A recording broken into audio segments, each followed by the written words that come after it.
One thing I'm going through with my students at the moment, which I just thought I would quickly do a video about, is just playing scales in different positions using different fingers. We all get stuck playing the major scale in this pattern.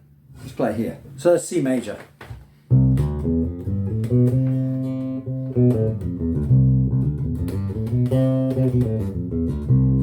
Which is great.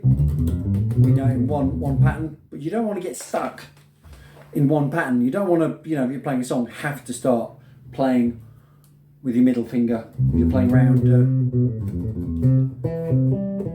a major scale. So you want to get other patterns down. I always think patterns are a blessing and a curse. They're a blessing in the fact that we can play the notes that we know are going to work with a certain chord pattern without really thinking about it too much. But they're a curse in the fact that they sometimes we get used to playing certain patterns and it kind of limits what we do. So just try this, about a major scale starting with that little finger.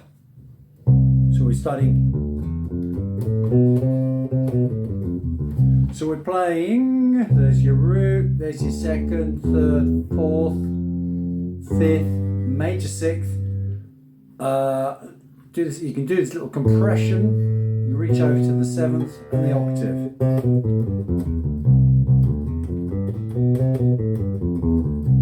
Okay, so that's kind of a cool way to play, and it kind of makes you play different notes.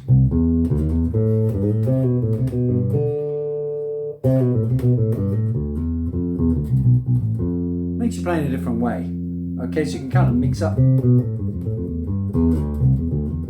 It's just not you're not getting tied down to one point on the bass. Another pattern, 2-string pattern. This is something guitarists do all the time. So you got your root, major second, major third, perfect fourth, fifth, sixth, seventh, eighth, octave.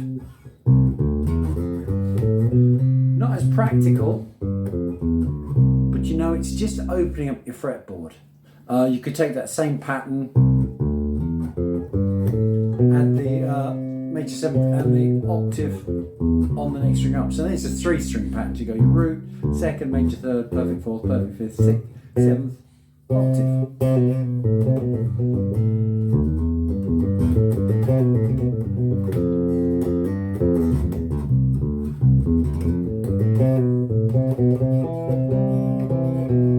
It's just giving you so many more opportunities and just teaching you where the notes are. The final one for this very short video, 1 octave major scale. Now, you probably aren't going to play, well you might, but just seeing the major scale over 1 octave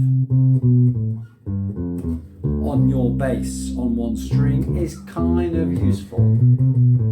It just kind of, I know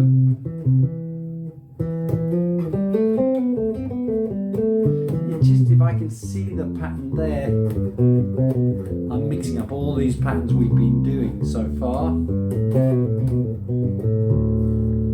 Okay, so there's food for thought. It's just, don't get stuck in one pattern. Patterns are great, but do this for all your major scales. One more quick thing. Playing all your major scales, I haven't set this up very well, have I? Here, within the first 4 frets. This is a good thing to practice. So let's start with E major scale. F major scale. G. Now I'm not allowed to move my fingers. I have to just catch the notes as they fall. Now going to the G. That was G flat, sorry. G. Open string. A flat. A, that's kind of like the E pattern, isn't it? B flat. B. C. I'm not going to cheat. I'm not going to use that string. I'm going to drop down as if I'm playing 4-string. So what I did was I went up as far as I could to the B, and then I dropped down to the C, D, flat. Gonna have to drop down to play the C and the D flat. So I'm kind of playing this like I was playing on a 4 string. I think I don't want to cheat. I want this to be useful for everybody. D, D sharp, D. The E flat, final scale before we back to E. C, D, E flat. Try that as well. That's a great exercise. All your major scales there, then we can do all minor scales, all your modes, all there. That's a great exercise. Okay? See how you get on with that, and I will post another video soon.